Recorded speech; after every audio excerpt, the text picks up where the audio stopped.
Bismillahirrahmanirrahim. Assalamualaikum warahmatullahi wabarakatuh.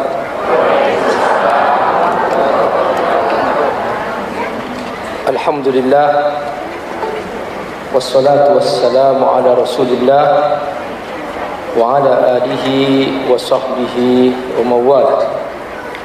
Ashhadu an la ilaha illallah wahdahu la syarika lah, wa ashhadu anna Muhammadan abduhu wa rasuluh.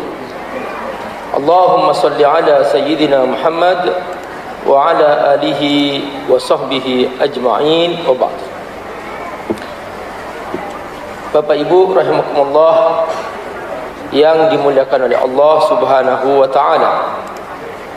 Judul kita adalah Tauhid Jalan ke Surga. Apa akhir manusia?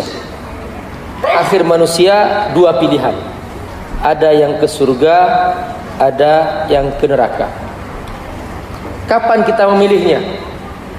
Kita memilihnya sekarang. Yang mau masuk surga, dia men-setting dirinya di jalan ke surga. Yang mau ke neraka, dia men-setting dirinya di atas jalan ke neraka. Sekarang kita menentukan. Sekarang kita mempersiapkan. Apakah orang yang ke surga harus berjuang? Iya. Kalau ke neraka, berjuang juga, sama. Jadi ke surga berjuang, ke neraka berjuang.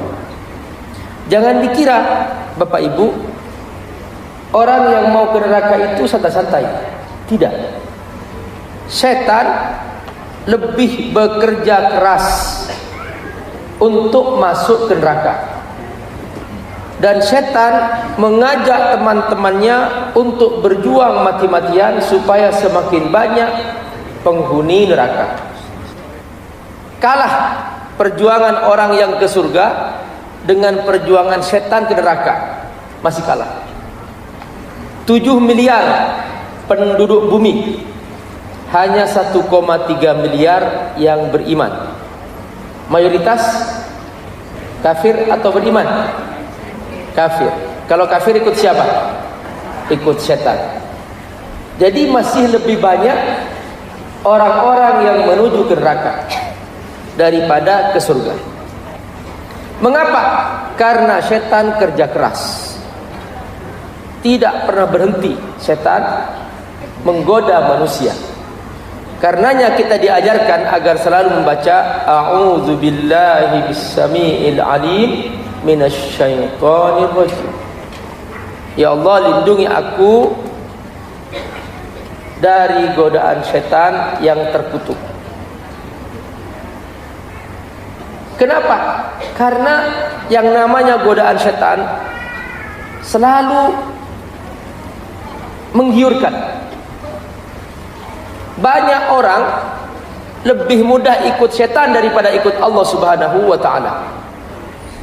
Bu, sebelum berangkat ke sini, godaan banyak enggak? Pergi enggak? Itu godaannya. Yang kuat imannya, yang teguh hatinya, berangkat. Hujan enggak apa-apa. Capek enggak apa-apa. Ngantuk, maju terus. Kenapa? Karena ini perjuangan menuju surga. Yang lemah iman, nggak ada AA sekarang, jadi rumah aja lah. Bapak Ibu rahimakumullah, orang yang beriman kepada Allah Subhanahu wa taala tidak bergantung ke makhluk. Makhluk mati, terus aja dia mentaati Allah. Itulah iman. Ciri orang ikhlas itu kepada Allah adalah lihat apakah dia sama berbuat baik di saat banyak orang atau tidak ada orang. Itu orang ikhlas. Ada orang baik, tidak ada orang baik. Mengapa? Aku beramal karena Allah kok. Ustadz Fulan tetap, Ustadz Fulan tetap. Kenapa? Aku mencari ilmu karena Allah kok. Jadi kalau semua dihubungkan kepada Allah, orang akan istiqomah. Tetapi kalau dihubungkan ke makhluk, maka ketika makhluk tidak ada, dia juga tidak ada. Jadi Bapak Ibu kalau ingin tahu aku ini selama ini bertauhid atau tidak, lihat.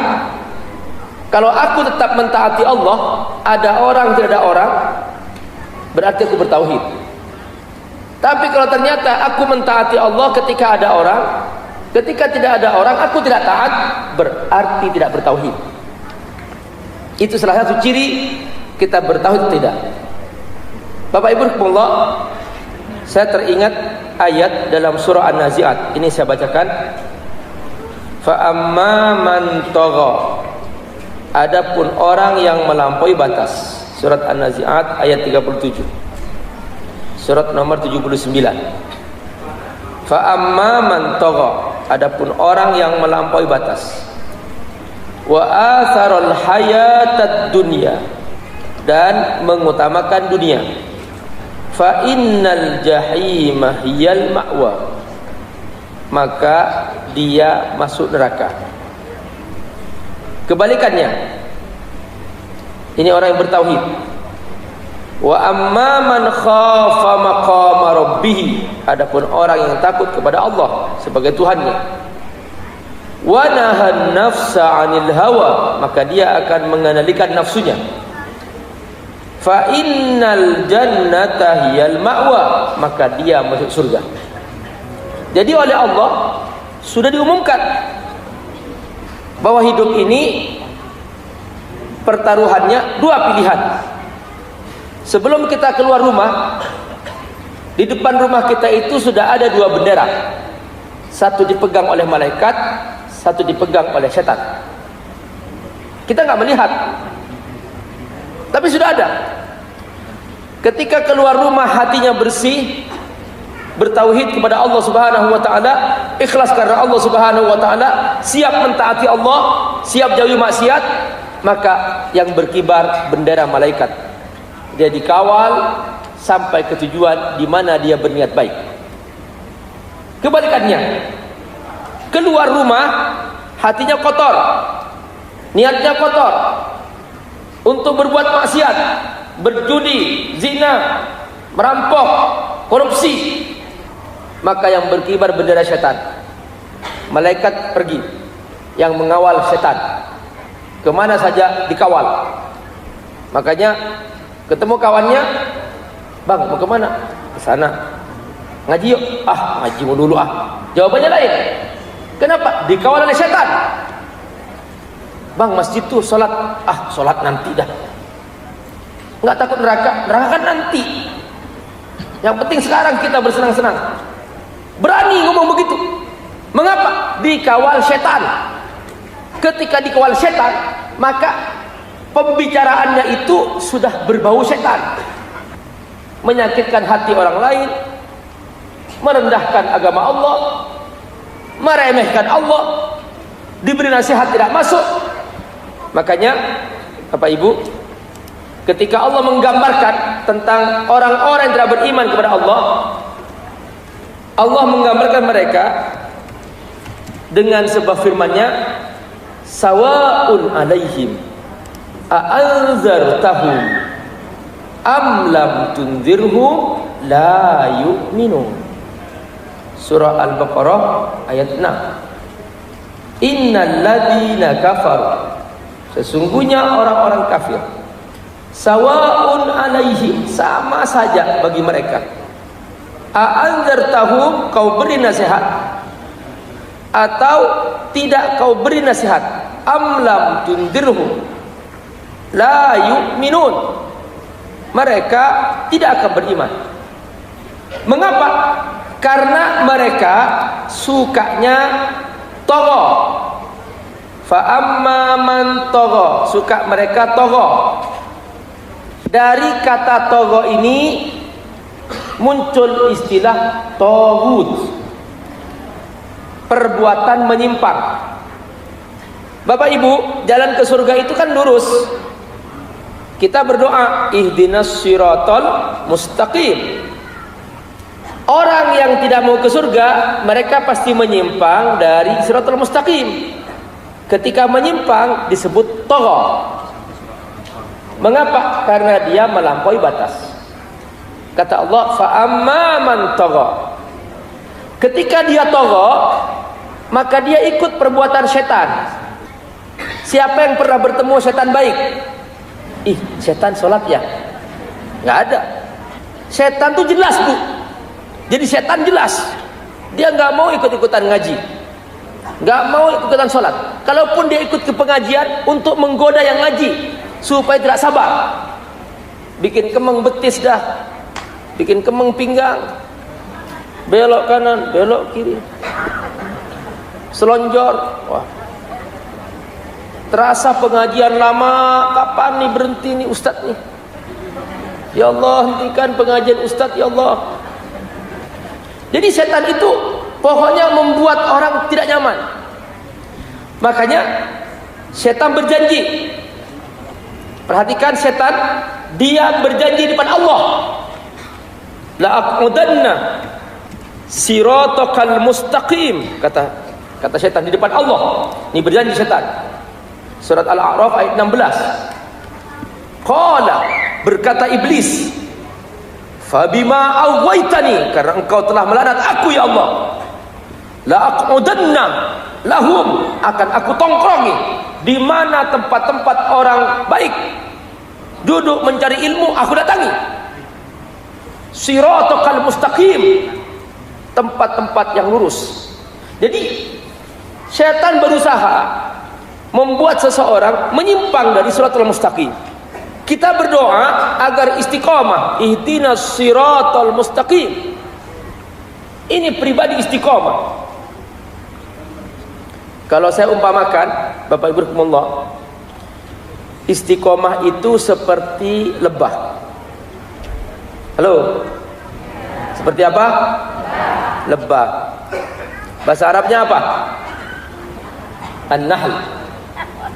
Apa, Bu? An-Nahl. Lihat lebah.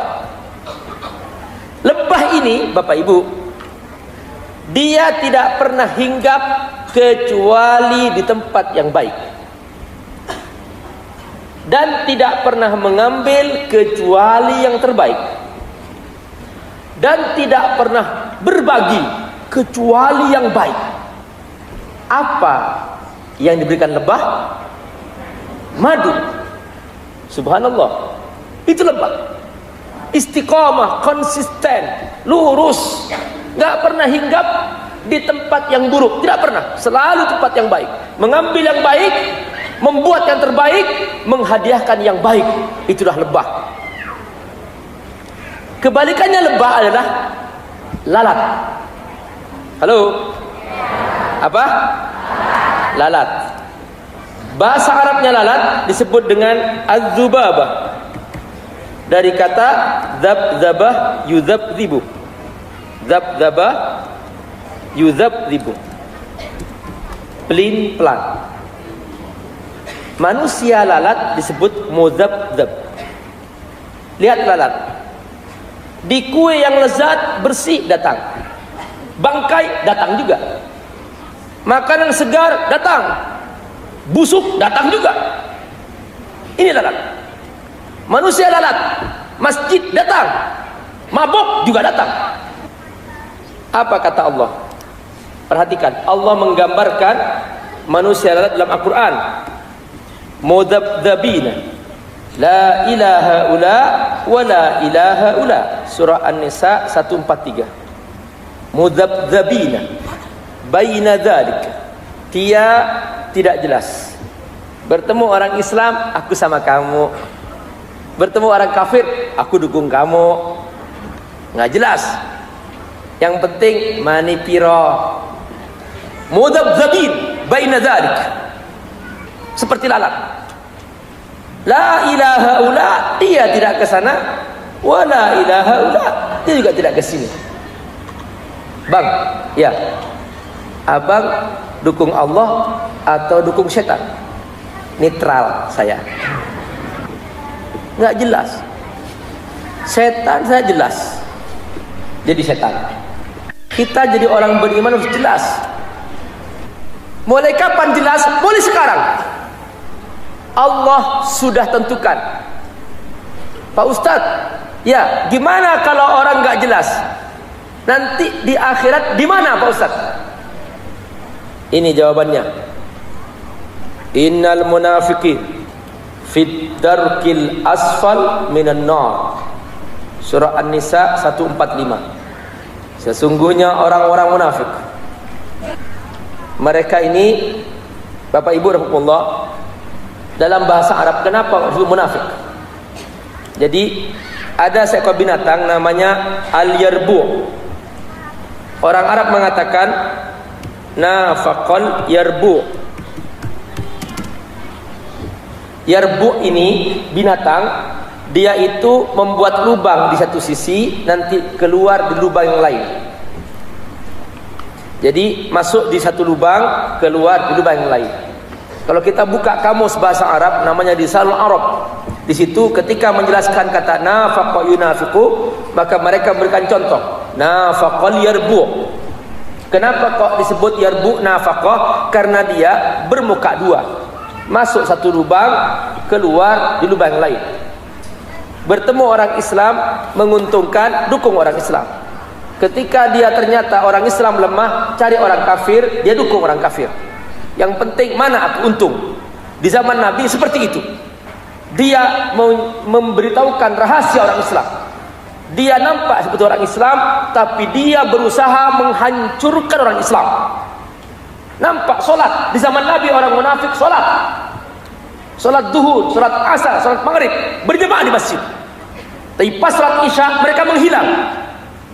Makanya Nabi kemudian bersabda, laisa salatu asqal al munafiqin min salatil isya wal fajr jama'atan fil masjid. Tidak ada solat lebih berat bagi orang munafik daripada solat isya dan subuh berjemaah di masjid. Di zaman Nabi menghilang mereka. Makanya Nabi kalau ingin ngecek fulan ini munafik atau tidak, Nabi habis salat isya berdiri, aina fulan bin fulan, mana fulan bin fulan. Sahabat menjawab, la ya Rasulullah, tidak ada. Wairu mawjud, tidak ada. Langsung Nabi yakin dia munafik. Habis salat subuh Nabi ngecek lagi, aina fulan bin fulan, mana fulan bin fulan. Wairu mawjud ya Rasulullah, tidak ada. Langsung Nabi yakin dia munafik. Jadi begitulah orang tidak jelas. Kita harus jelas. Mau ke neraka, setting mulai sekarang ke neraka. Mau ke surga, setting harus jelas ke surga. Jangan setengah-setengah. Setengah-setengah di mana Pak Ustaz? Masuk neraka juga sama. Bapak Ibu Allah, Bu, ada orang ganteng, kaya raya, mau nggak jadikan suami? Tapi setengah laki-laki, setengah perempuan. Mau? Nggak mau. Setiap setengah-setengah nggak ada gunanya. Kita harus jelas, laki-laki, perempuan-perempuan. Begitu kita hidup. Surga-surga, neraka-neraka. Setengah-setengah masuk neraka juga sama. Ini yang Allah tegaskan dalam surah An-Nazi'at, bahwa ketika seseorang ternyata ikut ke neraka, maka dia pasti akan berbuat tagha. Fa amman tagha. Apa cirinya Pak Ustaz? Cirinya dia mengutamakan dunia atas iman. Dia mengutamakan harta atas Allah. Terserah dah. Islam mau hancur-hancur, umat mau hancur-hancur, yang penting aku dapat uang, yang penting aku kaya. Dia utamakan uang, dia utamakan harta. Terserah dah. Negeriku hancur-hancur, yang penting aku dapat uang, yang penting aku aman. Ini kata Allah, wa asarul hayatad dunya. Dia mengutamakan dunia atas akhirat. Oh, mana lebih penting, akhirat atau dunia? Itu ngomong. Prakteknya, ini firman Allah. Allah memberitahukan bahwa akhirat itu lebih baik, lebih kekal. Wal akhiratu khairu wa abqa. khairun lebih baik, abqa lebih kekal. Surah Al-A'la ayat 17. Bapak Ibu mau beli mobil, showroomnya sama, mobil second. Dua mobil ini sama mereknya. Kata pemilik showroom, Pak, ini mobil satunya masih bagus, nggak ada baret, dan mesinnya masih grass, masih dipakai 10 tahun, aman. Harganya 200 juta. Satunya, Pak, ini sudah baret-baret, benyok-benyok, pernah nabrak. Mesinnya pun juga sudah tua. Harganya sama. Pilih yang mana? Halo? Pilih yang mana? Yang pertama. Mengapa? Khairun lebih baik. Yang kedua, abqa lebih kekal. Benar? Setuju? Setuju? Sekarang saya kasih dua pilihan, Bapak Ibu. Ini akhirat, abadi, indah selamanya di surga, dan aman, tidak ada masalah surga. Khairun lebih baik dan kekal selamanya di surga. Atau dunia, tidak khair, banyak masalah. Kaya masalah, miskin apalagi. Nggak menikah masalah, menikah punya masalah, punya anak masalah, nggak punya apalagi. Perhatikan, dunia ini masalah, sehat masalah, sakit masalah juga. Nggak punya uang masalah, punya uang masalah juga, bingung, pusing gimana cara investasi. Nah, jadi dunia ini tidak khair, tidak abqa. Pilih akhirat khairun wa abqa atau dunia tidak khair, tidak abqa. Mana yang dipilih? Ngomong doang. Praktiknya di mana? Dunia, Bapak Ibu rahimakumullah. Makanya kata Allah apa? Perhatikan. Bal tu'sirunal hayatad dunya. Ternyata kamu hidupnya masih mengutamakan dunia. Ingin tahu? Gampang. Kita sehari semalam 24 jam. Bapak Ibu, coba, kata Allah dalam satu lembaran yang Allah turunkan kepada Nabi Ibrahim AS, dalam firman Allah, makna suhufi Ibrahim wa Musa, Allah memberikan panduan hidup kepada Nabi Ibrahim AS. Innalil aqil bil yaum salasa sa'at. Orang cerdas hendaklah membagi harinya dengan 3 bagian. Yang pertama, sa'atun li rabbi, sepertiga untuk Tuhannya. Berarti berapa jam? 8 jam. Yang kedua, sa'atun li muhasabati nafsi, sepertiga untuk dirinya sendiri. Dia tidur, dia istirahat, dia makan untuk dirinya sendiri. Bersama keluarga, berapa jam? 8 jam. Yang ketiga, sa'atun li mat'amihi wa maksabihi, dan sepertiga untuk cari nafkah. Benar, kerja di kantor berapa jam? 8 jam. Perhatikan, ini Allah sudah membagi. Wa sa'atun li mat'amihi wa maksabihi, sepertiga untuk cari nafkah. Perhatikan prakteknya, coba. Yang untuk Allah berapa jam? Hilang. Solat pun 10 menit, itu paling lama. Lebih ekspres 5 menit, itu pun tidak khusyuk. Bapak Ibu, Allah hanya minta 8 jam untuk Allah. Baca Quran, zikir, majlis taklim. Pak Ustaz, aku ngaji. Alhamdulillah ngaji. Berapa jam? 1 jam. Oke, sudah dihabis, ambil 1 jam.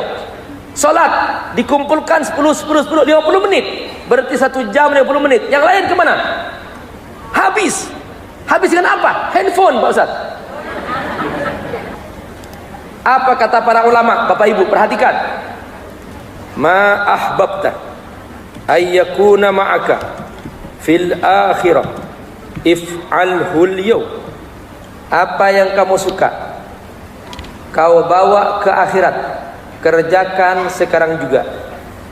Kalau nonton YouTube, film, sinetron, aku kira-kira suka enggak ya bawa ke akhirat.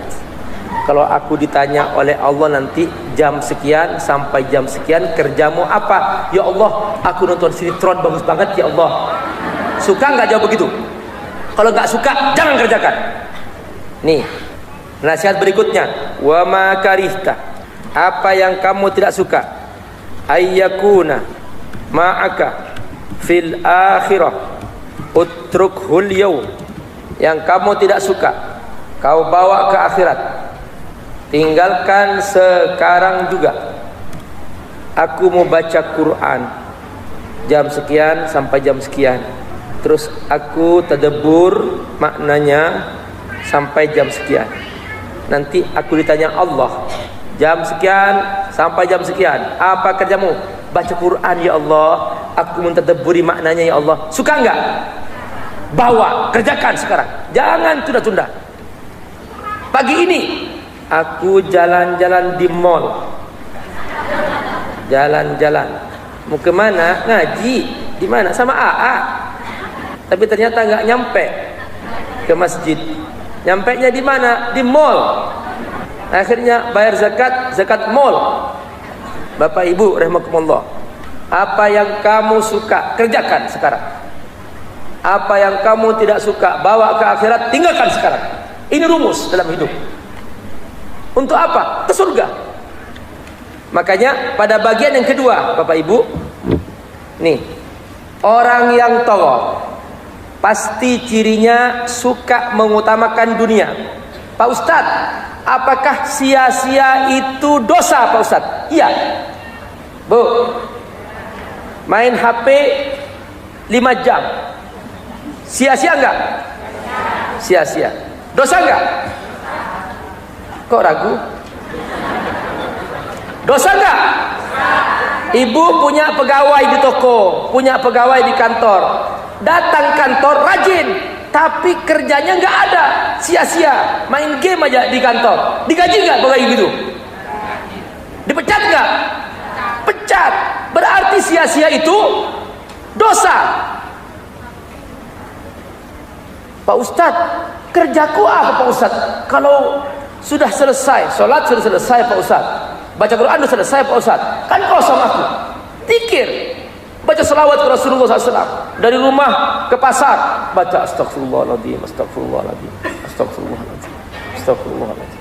Jaga pandangan, astagfirullahaladzim, astagfirullahaladzim. Baca Quran, nggak sempat Pak Ustadz, baca istighfar, baca tasbih, baca selawat, Allahumma shalli ala sayyidina Muhammad wa ala alihi wasallam. Ketemu dengan kawan, alhamdulillah kawan, gimana kabar? Baik-baik, alhamdulillah, aku senang ketemu kamu.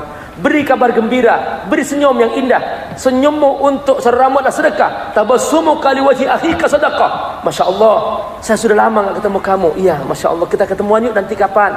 Kita saling ziarah yuk. Masya Allah, iya. Indah sekali. Setiap kita ketemu, di situ ada kebaikan kita sebar. Kawan tadi itu, kamu kayaknya belum menutup hijab ya? Iya, saya belum siap pakai jilbab. Oh gitu. Tapi agamamu Islam kan? Iya, saya Islam. Terus hukumnya jilbab apa?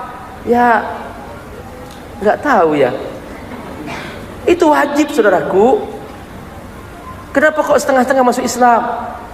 Ayo gabung langsung. Ayo pakai hijab, tutup aurat kamu. Ingat bahwa kamu itu membuka aurat, tahu nggak?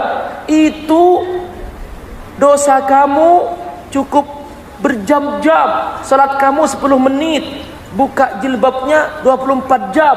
Mana lebih banyak dosa dengan pahalanya? Dosanya, ingat tabiat dosa, ta'kulul hasanat kama ta'kulun narul hatab. Dosa itu makan kebaikan seperti api makan kayu bakar. Berarti kalau dosanya 24 jam, sholatnya 10 menit, habis pahala sholatnya. Dimakan apa? Dimakan dosanya. Loh, sampai di akhirat mana pahala sholatku? Habis. Loh, kok begitu ya Allah? Aku kan sholat. Kamu kan gak pernah nutup aurat. Nah, kalau begitu aku gak sholat lah. Loh, tambah parah. Bapak Ibu rahimakumullah, ini yang kata Allah, udkhulu fis silmi kafah. Kalau ikut Allah harus utuh, jangan sepenggal-sepenggal. Ikut Allah secara keseluruhan, jangan sebagian-sebagian. Mencintai istri jangan hanya hidungnya. Bapak kok mau menikah sama ibu? Aku suka hidungnya aja. Gitu?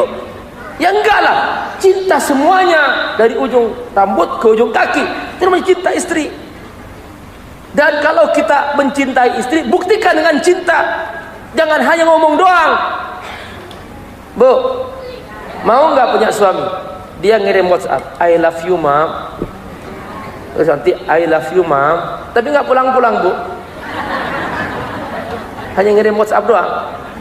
Buktikan cinta itu dengan sebuah action, dengan perbuatan, bukan hanya ngomong, bukan hanya ngirim WhatsApp. Itu hakikat hidup. Dan itu yang Allah Subhanahu wa taala inginkan kepada kita.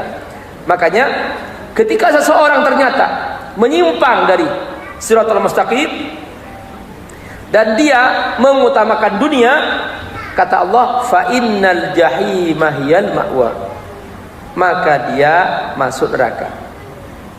Perhatikan ketika Allah menjelaskan jalan ke surga. Wa amma man khafa maqama rabbih, pertama dia takut kepada Allah.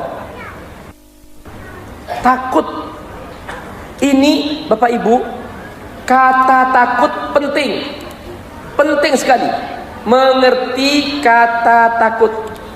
Takut bahasa Arabnya khafah, khafah ya khafu. Orang yang takut pasti akan bersungguh-sungguh.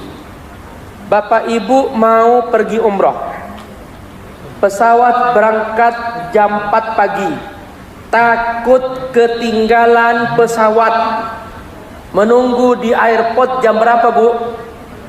Hah? Jam 11.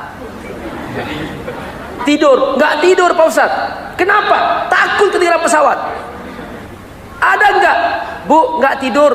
Nggak. Kenapa? Takut ketinggalan tahajud Pak Ustadz. Ada begitu? Kalau urusan dunia takut, kalau urusan akhirat nggak takut. Lihat para sahabat, Bapak Ibu rahimakumullah, gimana tauhid para sahabat. Perhatikan bagaimana mereka bertauhid kepada Allah Subhanahu wa taala. Mereka tidak sempat tidur malam, lambungnya nggak sempat menyentuh tubuhnya. Surah As-Sajdah ayat 16. Apa kata Allah? Tatajafa junubuhum anil madaji'i yad'una rabbahum khaufan wa tama'a wa mimma razaqnahum yunfiqun. Lambung mereka nggak sempat menyentuh tempat tidur mereka. Kenapa? Takut ketinggalan tahajud. Para sahabat dulu mereka menunggu solat 2 jam sebelum waktu solat, sampai dikatakan hum yantadiruna shalah, mereka menunggu salat, ka'annahum yantadiruna zaujatal ula fil lailatil ula, seperti mereka menunggu istri pertama di hari pertama. Bang, sudah menikah belum? Halo? Kok ragu? Mengaku bujang semua nih. Siapa yang terlambat pas mau dinikahkan? Nggak ada kan? Sampai sekarang Bapak Ibu rahimakumullah, aura menunggu sholat di Masjid Nabawi masih kuat. 2 jam 3 jam sebelum sholat masjid sudah penuh. Subhanallah.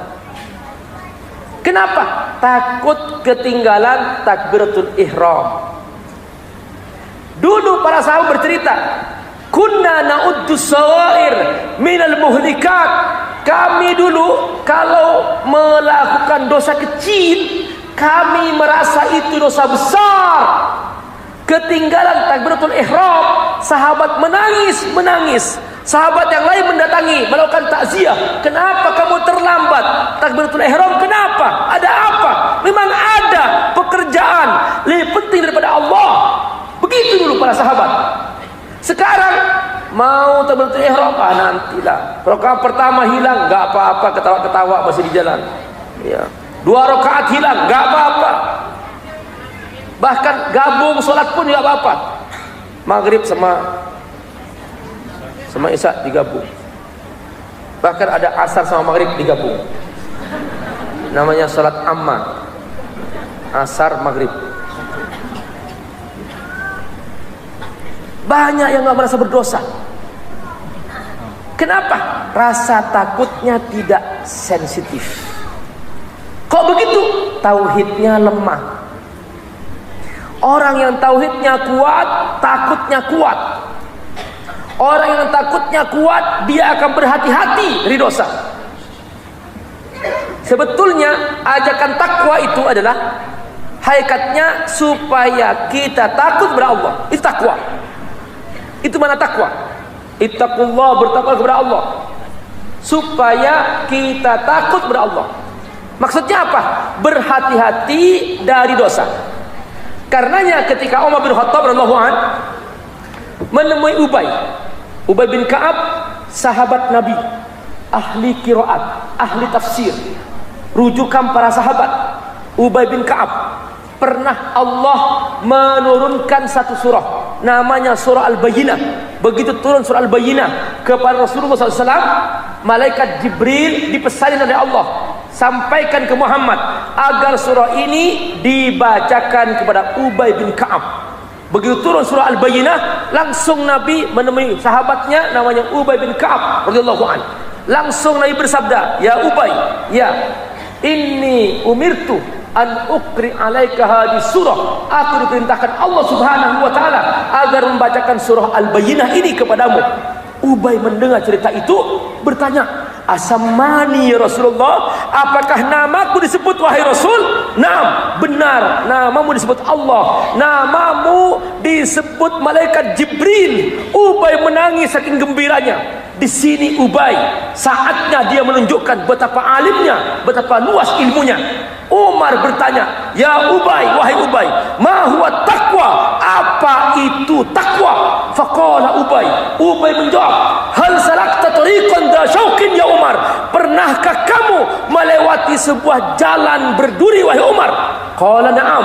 Umar menjawab, "Na'am, aku pernah." "Madza sana'ta? Apa yang kau perbuat?" Faqala Umar menjawab, "Hadartu wa adaltu."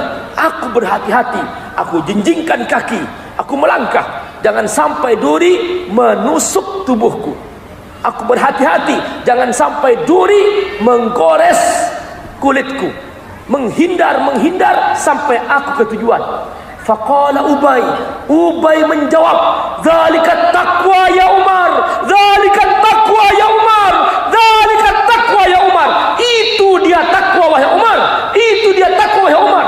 Berhati-hati, jangan sampai mata melihat yang Allah haramkan seperti dia tidak suka, duri menusuk matanya. Takwa, berhati-hati jangan sampai tangan menyentuh, menulis apa yang Allah haramkan seperti dia tidak suka, duri menusuk tangannya. Takwa, berhati-hati jangan sampai ada harta haram masuk ke perutnya, harta haram masuk ke perut istrinya, harta haram masuk ke perut anaknya. Berhati-hati jangan sampai masuk ke situ. Dia itulah takwa. Saudara-saudara, kenapa? Ada enggak seorang yang rela duri masuk ke perut istrinya? Ada? Enggak. Duri masuk ke perut anaknya? Tidak. Harta haram itu seperti duri. Sekarang sudah banyak orang enggak takut. Korupsi sekian triliun, aman-aman saja. Mencuri uang perusahaan, uang negara seenaknya, gak takut sama sekali, disangkanya aman. Aku sholat Pak Ustaz. Loh, orang sholat itu bertakwa kepada Allah. Bapak Ibu Allah, ini dia makna takut. Khafa maqama rabbih, takut. Suatu hari Abu Bakar Siddiq radhiyallahu anhu diberi makanan oleh sahabatnya. Begitu dia makan, sudah ketelan. Cerita sahabatnya, Abu Bakar, ya, tadi itu makanan itu tahu nggak? Kenapa? Dulu itu aku bekerja sebagai dukun. Waktu itu belum masuk Islam. Hartaku banyak, masih tersisa sampai sekarang. Sekarang aku masuk Islam. Itu sisa harta dari hasil mendukun dulu. Terus aku beliin kue, aku kasih kamu, kau makan itu. Hah? Itu dari harta haram. Waihak, kenapa kau melakukan itu? Langsung Abu Bakar memasukkan jari-jarinya ke kerongkongannya, terus diciduk-ciduk sampai dia muntah. Keluar semua makanan yang sudah tadi ketelan. Kenapa? Takut harta haram itu menjadi darahnya, menjadi dagingnya, takut menjadi keturunannya. Itu harta haram. Dan itulah orang takut kepada Allah Subhanahu wa ta'ala. Bapak Ibu rahimahullah, ini makna ayat yang berbunyi wa amma man khafa maqama rabbih, takut kepada Allah Subhanahu wa ta'ala. Memangnya Pak Ustadz, kalau aku diam-diam Allah tahu enggak? Ya tahulah. Ada seorang minta izin kepada khalifah. Ya khalifatul muslimin, wahai khalifah muslim, wahai khalifah orang Islam, ya, izinkan aku berzina. Silahkan. Loh, boleh izin? Silahkan. Ada syaratnya enggak? Ada syaratnya. Apa? Nanti kalau pas mau berzina, cari tempat Allah enggak tahu. Dia mikir, di mana kira-kira ada? Enggak ketemu. Akhirnya apa? Kayaknya enggak mungkin deh. Iya. Terus gimana? Udah enggak mau berzina dah. Ketahuan juga oleh Allah. Orang punya iman akan menahan dirinya dari dosa. Makanya ayat berikutnya berbunyi apa? Wa nahan nafsah anil hawa. Dia akan mengendalikan jiwanya dari perbuatan hawa nafsu. Bapak Ibu rahimakumullah, dalam diri kita ini ada namanya an-nafs. Perhatikan ayatnya, wa nahan nafs. Dalam diri kita ada namanya an-nafs. An-nafs ini Bapak Ibu gabungan. An-nafs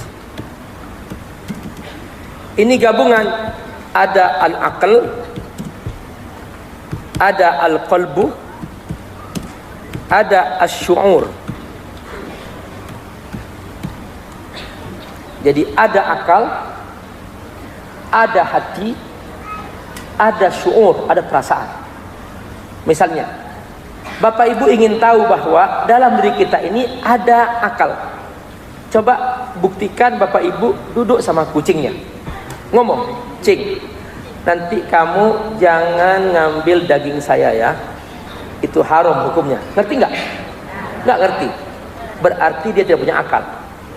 Ketika kucing mencuri ikan di rumah kita, dia tahu nggak itu haram? Tahu nggak? Nggak tahu. Beda Bu, Pak, manusia.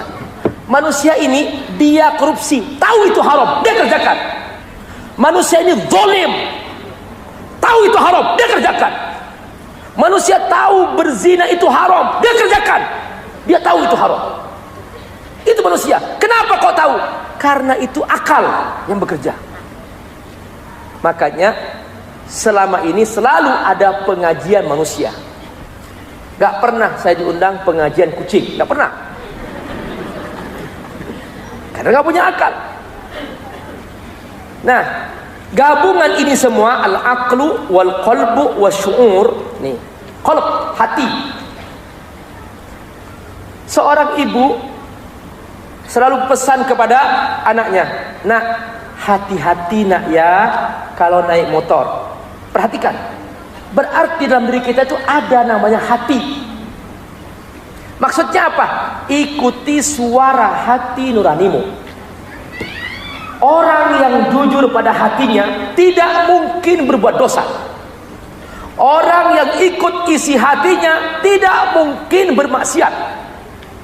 Satu hari ada orang datang kepada Nabi SAW. Ya Rasul, ya, kata Nabi, izinkan aku berzina. Nabi terdiam. Nabi tanya, gini, sebelum kau berzina, aku bertanya, boleh? Gini, kalau ada orang mau berzina dengan adik atau kakak perempuan kamu izin enggak? Siapa enggak lehernya? Siapa menodai kesucian adikku atau kakakku? Aku penggal lehernya. Oke, sama ibu kamu, aku penggal lehernya. Masa ibuku mau dizinai? Bibi kamu, aku penggal lehernya, itu bibiku. Terus kamu kira-kira mau berzina dengan siapa? Apakah orang lain setuju anaknya dizinain, saudari kandungnya dizinain, ibunya dizinain, bibinya dizinain? Mereka setuju? Ada yang setuju enggak? Gak mungkin. Kenapa kau mau berzina? Langsung dia terdiam. Wahai Rasul, aku masuk Islam tanpa syarat. Langsung masuk Islam.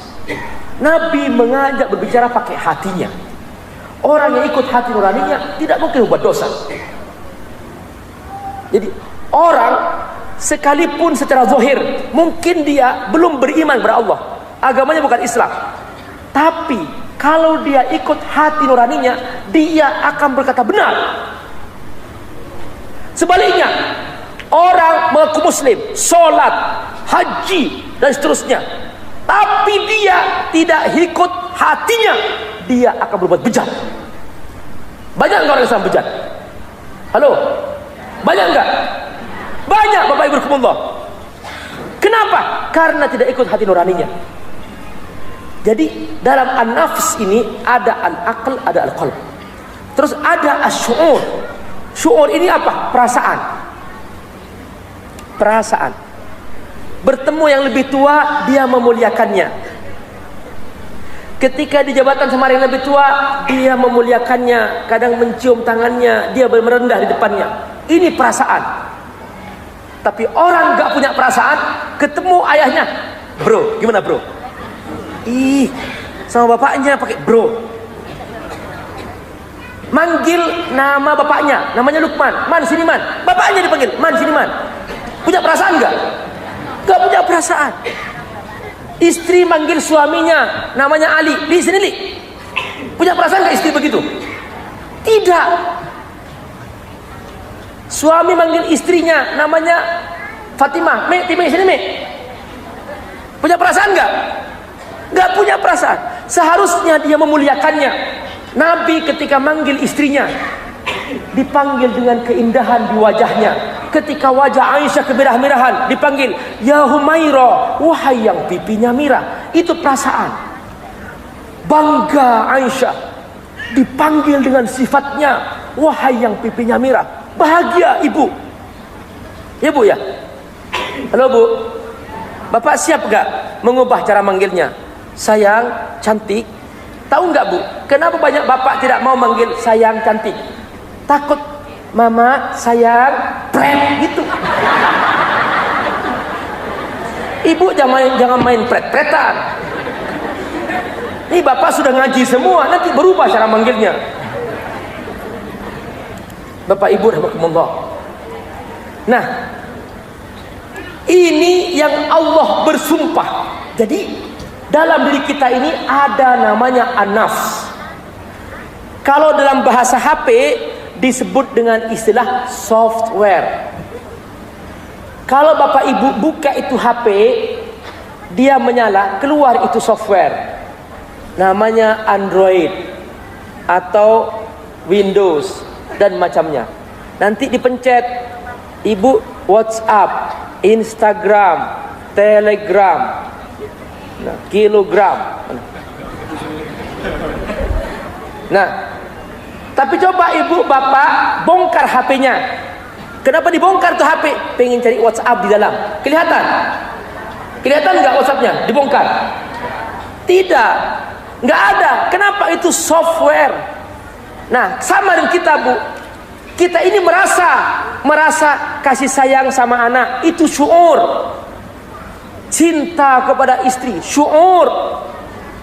Cinta istri orang lain, itu dosa. Itu namanya tidak punya perasaan. Perhatikan. Membaca buku mengerti, itu akal. Mendengarkan pengajian, akal. Sholat, akal. Baca Quran, akal. Bekerja. Jadi Pak Ustadz, kalau orang kafir gimana? Mereka tidak berfungsi akalnya. Loh, kok bisa Pak Ustadz? Iya, mereka itu hanya fungsi otak. Makanya mereka tidak pernah bicara akal. Mereka bicara tentang otak, otak kanan, otak depan, otak belakang, otak kiri. Itu mereka bicara. Jadi kalau mereka bisa bikin mobil, bisa bikin HP, itu bukan akal, itu otak. Akal ini apa Pak Ustaz? Akal ini ketika hubungannya dengan iman. Ketika baca Quran, akal. Ketika sholat, akal bekerja. Ketika majlis taklim, akal hidup. Makanya nanti di hari kiamat, ketika orang kafir berdiri di depan neraka, mereka kemudian siap-siap masuk neraka. Di situ mereka menyesal. Perhatikan pengakuan mereka kepada Allah. Mereka berkata, wa qalu law kunna nasma'u aw naqilu ma kunna fi ashabis sa'ir. Surah Al-Mulk ayat 10. Seandainya kami dulu waktu di dunia kami gunakan telinga kami nasma untuk mendengar firman Allah, mendengarkan ilmu Allah, au naqilu kami gunakan akal kami, niscaya kami tidak akan masuk neraka. Berarti ketika seseorang tidak beriman, dia ternyata tidak berfungsi akalnya. Nah, Bapak Ibu rahimakumullah, ini namanya software. Dalam bahasa kita disebut dengan rohani.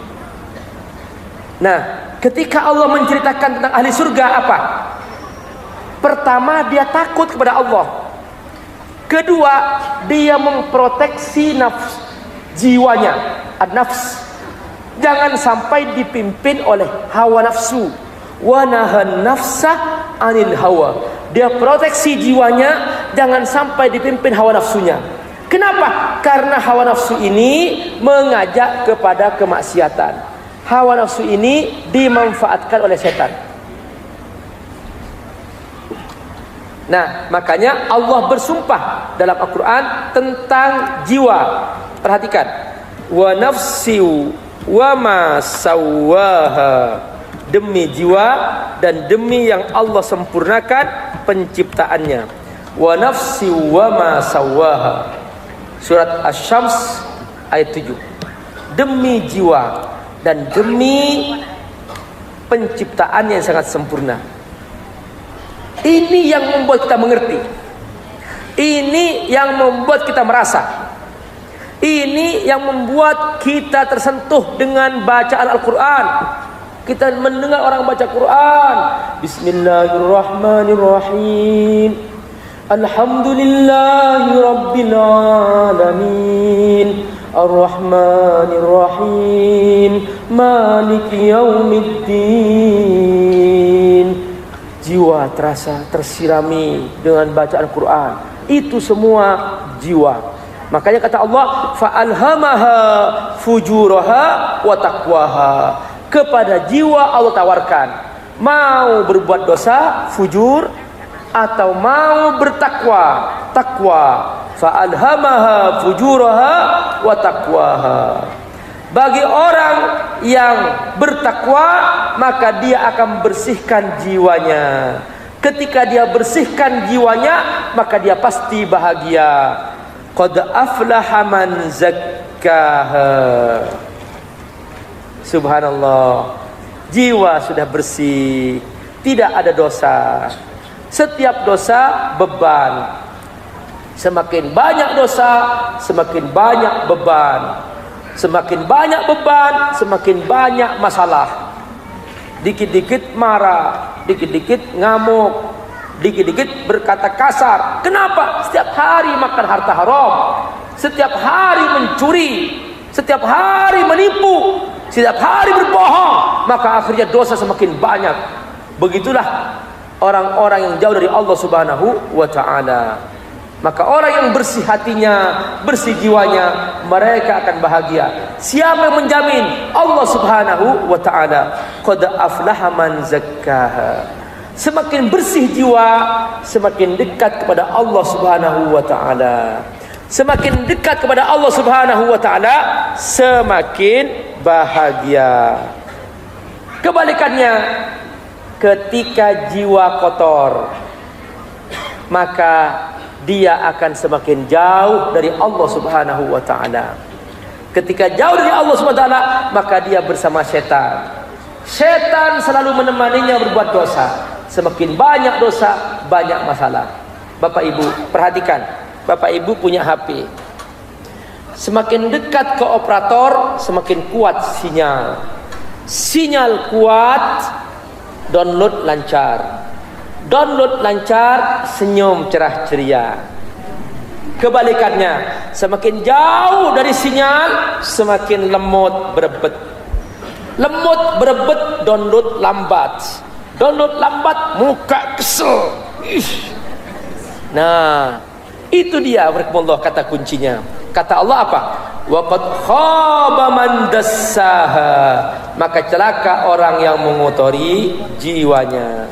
Disinilah kata Allah, orang yang telah takut kepada Allah dan mengendalikan jiwanya dari hawa nafsu, maka dia masuk surga. Fa innal jannata hiyal ma'wa.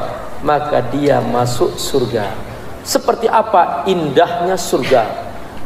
Betapa dibandingkan dengan indahnya dunia, mana lebih indah, surga atau dunia? Sampai di sini pertemuan kita. Jazakumullah khairan. Wassalamualaikum warahmatullahi wabarakatuh.